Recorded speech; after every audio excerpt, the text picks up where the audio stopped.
Hello everyone! This is your teacher A from USA and welcome back to my channel. Last week, we talked about magkano lahat ang gastos.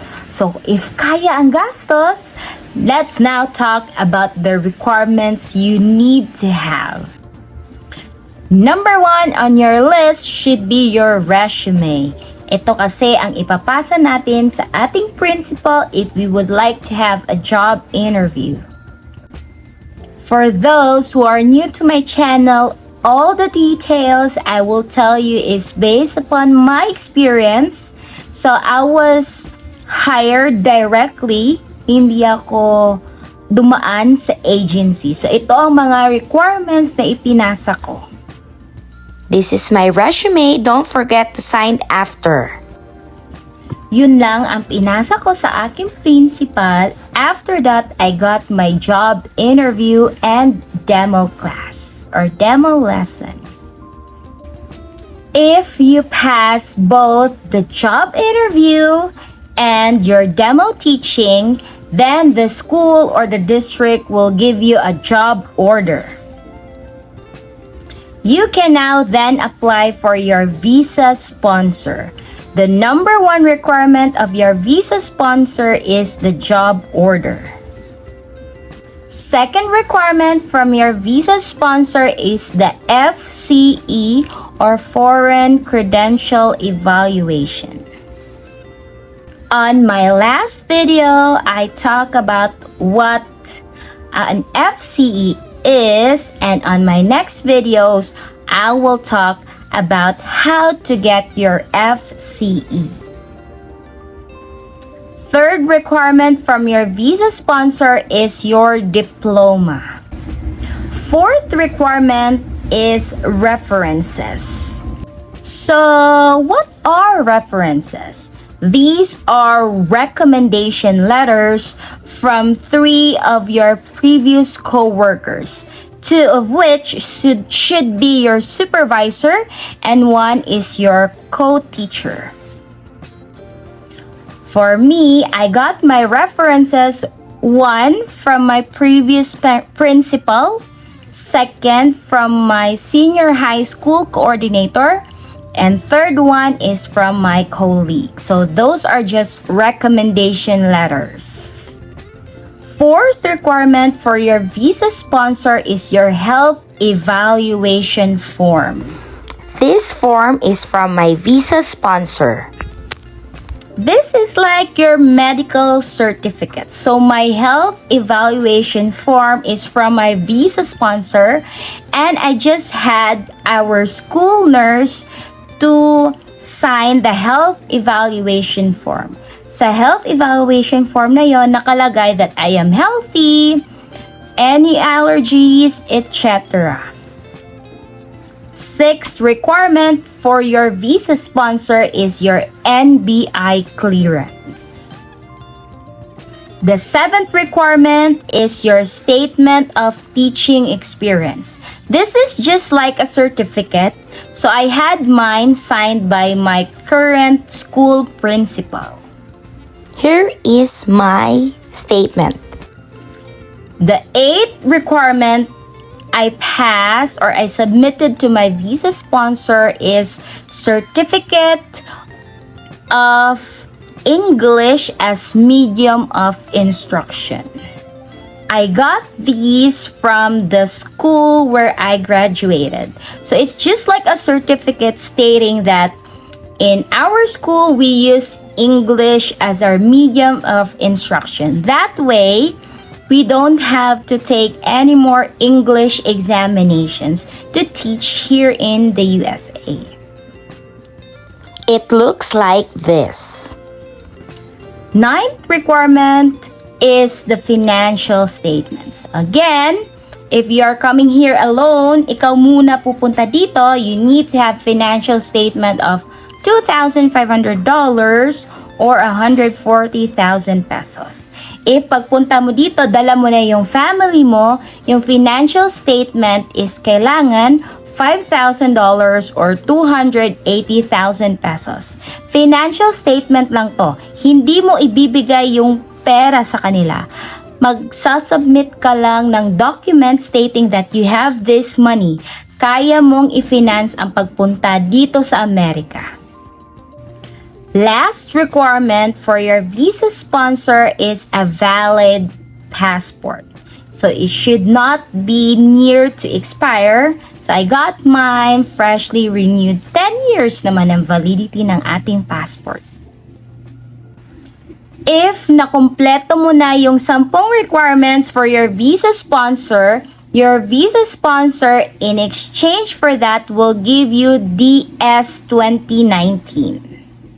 DS 2019 is just a certificate for eligibility for exchange visitor status. Once nakuha mo na yung DS 2019 mo, pwede ka nang mag-apply ng J1 visa. Sa J1 visa requirement, number 1 dyan ang DS 2019. And then, your DS 2019, it states kung saan ka na school magtuturo, magkano ang sweldo mo annually, and if kailangan mo bang bumalik for 2 years. That is your return of service to the Philippines before coming back again here sa USA. Second requirement for your J1 visa is your job order. Third requirement is your visa appointment schedule. You can have that schedule once you have paid for your visa fee. Fourth requirement for your J1 visa is a 2x2 recent ID picture. Fifth requirement na dadalhin mo sa embassy is yung visa fee receipt or resibo na nagbayad ka talaga. Last requirement for your visa, for your J1 visa is your civis fee, which is the student and exchange visitors fee. Resibo niya. Once you completed all those requirements, punta ka na sa visa interview mo. And if in your visa interview you are already approved, the visa interviewer will sign your DS 2019 and mail it back to you together with your passport and visa. You can also pick up your DS 2019 passport and visa after a couple of days. It depends kung alin pipiliin mo. Is it by mail or through pickup? Next requirement we need to get is your CFO sticker. That is a sticker na ilalagay mo sa passport. The requirements for a CFO sticker, number 1 is passport. Number 2 is your visa. Number 3 is your DS 2019. Kailangan meron na yung signature. Number 4 requirement is your health insurance. Last week, I talked about this. Yung visa sponsor ko, meron na siyang tie-up na insurance which is pasado sa state requirement here in Arizona. Next requirement is affidavit of undertaking. So it's just a document stating that you understand that you are just an exchange visitor. You don't plan to extend your stay for more than 5 years. And alam mo na uuwi ka talaga ng Pilipinas for the 2-year rule. After 5 years, maximum here sa USA, kailangan mong bumalik ng 2 years sa Pinas bago ka maka-apply ulit dito sa Amerika. Next requirement is an affidavit from your visa sponsor.